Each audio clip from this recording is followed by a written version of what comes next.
जाति की बात है तो बिहार में स्टार पावर कैसे काम कर रही है ये आप देखिए। वैसे हर चुनाव में होता है, फिल्म स्टार्स को, गायकों को उतारा जाता है क्योंकि वो भीड़ इकट्ठा कर लेते हैं। जब भीड़ इकट्ठा करते हैं तो फिर नेता अपनी बात भी कह लेता है। अब ऐसे बिहार में एक स्टार है पवन सिंह। बीजेपी ने पिछली बार लोकसभा में टिकट नहीं दिया था तो चले गए थे बाहर। इस बार उनको बीजेपी अपने साथ फिर से ले आई है, लेकिन टिकट उनको नहीं दिया। इन्होंने कहा मुझे टिकट चाहिए भी नहीं था। वो कहानी चली जो भी रही हो, लेकिन उस आदमी की स्टार पावर कितनी है। मैंने कल अपनी आंख से कुछ वीडियो देखे और कमाल का माहौल बांधता है ये आदमी। मैं तो नहीं समझ भोजपुरी जानता हूं, लेकिन भीड़ को कैसे एंगेज करना है और क्यों इन पार्टियों को इन चेहरों की जरूरत है, वो उन सभाओं को देख करके पता चलता है।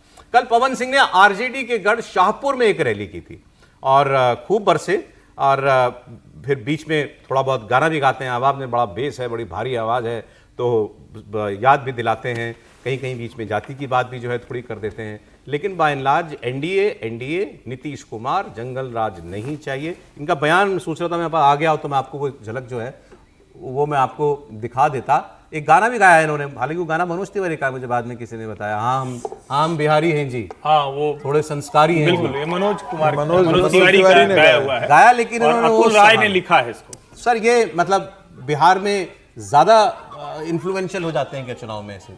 निश्चित रूप से। और पवन सिंह का तो एक अपना अलग फॉलोअरशिप है और यही तो कारण रहा था कि पवन सिंह को लेके उपेंद्र कुशवाहा के घर पर गए थे। जिस उपेंद्र कुशवाहा को पवन सिंह ने चुनाव हरवा दिया था, तो उपेंद्र कुशवाहा ने सिर्फ हाथ मिलाया तो धर्मेंद्र प्रधान ने कहा नहीं गले मिलिए। फिर दोनों को आगे किया, फिर गले मिले। तो मतलब उपेंद्र कुशवाहा को तो मजबूरी में उनको समर्थन देना पड़ा। पवन सिंह बाद में गले भी मिले थे दोनों उसके बाद। तो अब ये ठीक है कि वो आ गए और जिस तरीके से उनका वहाँ फॉलोअरशिप है और उनके साथ तय था कि वो चुनाव लड़ेंगे, लेकिन जिस तरीके से उनकी पत्नी की जो कंट्रोवर्सी आई, जिस तरीके उनकी पत्नी ने तमाम तरह के उनके ऊपर आरोप लगाए, उसके बाद मुझे लगता है भारतीय जनता पार्टी लगा हुआ कि इनको शायद अभी टिकट देना ठीक नहीं, तो उन्हें चुनाव प्रचार करवाया जाए। तो जिस पर्पज से उनको लेकर आए थे पवन सिंह को, मुझे लग रहा है उस क्षेत्र में भारतीय जनता पार्टी का बहुत कम प्रभाव रहा है। और महागठबंधन अगर 2020 का अगर आप चुनाव देखेंगे तो 2020 के चुनाव में महागठबंधन का बहुत बेहतर प्रदर्शन रहा था। तो इस बार पवन सिंह को लेकर आए वहां पर प्रचार करने के लिए और भारतीय जनता पार्टी को लगता है कि पवन सिंह के स्टार प्रचार के कारण भारतीय जनता पार्टी को उसका बेनिफिट मिलेगा। और चूंकि भोजपुरी के अंदर वो बहुत ज्यादा फेमस आदमी है, अब रवि किशन भी भारतीय जनता पार्टी के पास है, मनोज तिवारी है, पवन सिंह की एक अपनी अलग लोकप्रियता है। तो पवन सिंह के आने से मुझे लगता है कि भारतीय जनता पार्टी को उसका फायदा मिलेगा, इंडिया को उसका निरहुआ है, तो उसका फायदा इंडिया को मिलने वाला है। और मुझे लगता है कि एक डिसीजन ठीक रहा था कि जिस तरीके से भारतीय जनता पार्टी को उनके क्षेत्र में चुनौती मिल रही थी। जी ठीक है, एक लाइन। हाँ बोलिए। ये भी वही है, महिलाओं के साथ मंच पर अभद्र हरकतें करने वाला व्यक्ति। ऐसे व्यक्ति को होना चाहिए क्या राजनीति में? आप करने दीजिए ना, भोजपुरी में जो कर रहे हैं करने दीजिए। और फिर मैं कह रहा हूं, जनता इनके गानों को देखकर सुनकर खुश हो रही, उछल रही। पहला गलत काम समाज बर्बाद करने का, राजनीतिक तौर पर इनका प्रभाव हो रहा है, उससे ज्यादा बर्बाद करने का काम हो नहीं सकता। तो बाकी निश्चित तौर पर लोकसभा लड़ना नहीं, लोकसभा तो इनको भारतीय जनता पार्टी ने दार्जिलिंग से टिकट दिया था, फिर वापस लिया क्योंकि वहां से चाहते नहीं थे, फिर आए जहां चाहते थे वहां से मिला नहीं। उपेंद्र कुशवाहा चुनाव हार गए। तो मतलब ये भी थोड़ा सा जनता को भी सोचना चाहिए कि ऐसे लोग कैसे। दो और स्टार्स की बात बता रहा था आपको बीजेपी के। दोनों सांसद हैं और दोनों बड़े जबरदस्त कलाकार हैं, अभिनेता भी हैं, गायक भी हैं। एक हैं उनमें से, दूसरे गाते नहीं है। मनोज तिवारी पर हमले का प्रयास हुआ है। मनोज तिवारी ने खुद इसके बारे में बताया सोशल मीडिया पर और बताया कि मुझ पर हमला किया गया। उन्होंने लिखा कि वो बक्सर के डुमरांव में रोड शो कर रहे थे, एनडीए के प्रत्याशी राहुल सिंह के साथ थे और इस दौरान उन पर हमले का प्रयास हुआ और आरजेडी के कई लोग नारे लगाते हुए आए, लेकिन वहां टकराव रोकने के लिए मनोज तिवारी के समर्थकों ने गाड़ी तेज करके वो लोग वहां से निकल गए। दूसरी तरफ गोरखपुर से जो बीजेपी के सांसद हैं रवि किशन, उनको जान से मारने की धमकी दी गई।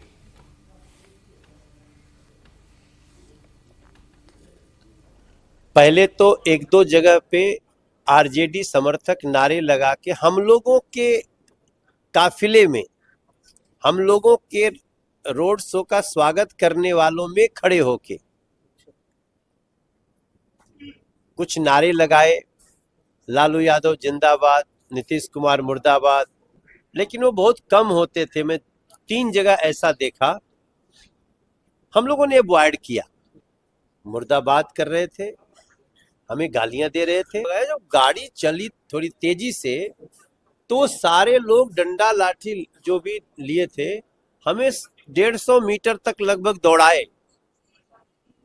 इसलिए वो सामान्य विरोध नहीं था, वो सामान्य बाधा डालने वाली बात नहीं थी। उनका नियत हमें ये मनोज तिवारी जी के साथ हुआ, रवि किशन के साथ जो हुआ वो तो फोन पर उनको शायद धमकी दी गई, मुझे बता रहे थे विजय जी।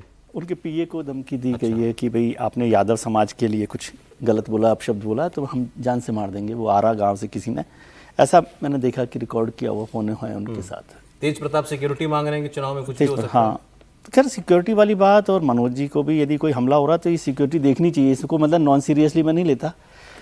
कई बार पॉलिटिकली भी आप कहते हो, लेकिन मैं उसको छोड़ के बेनिफिट ऑफ डाउट के साथ सिक्योरिटी सबसे ज़रूरी चीज़ है, सब लोगों को दी जाए। लेकिन अभी अच्छा हुआ कि हर्षवर्धन जी किसी राजनीतिक पार्टी के सलाहकार नहीं तो ये तो सबकी दुकान बंद करवाते। अश्लीलता से चुनाव का थोड़ी आधार है, लोग कितने एंगेज हो रहे हैं वो इम्पोर्टेंट है ना। अब वो पवन सिंह, खेसारी लाल के नहीं देखे खेसारी लाल को, नहीं मैं जो जो जिसका संदर्भ आया, हाँ वो ठीक है, वो तो अभी खेसारी लाल भी वैसा ही। खेसारी मैं लाल भाई आप उनके सुनने वाले जिनको अच्छा लग रहा है वो मनोरंजन ठीक है, लेकिन राजनीति में ऐसे लोगों का और ये भी वैसा ही असर है कि आप पवन सिंह और खेसारी लाल के वीडियो आपको याद आ रहे, मनोज तिवारी के वीडियो याद नहीं आ रहे, शायद पुराने हो गए। हाँ तो वो पुराने हो गए, इसलिए तो वो बदलता रहता है। तो वो तो नेता बन गए ना।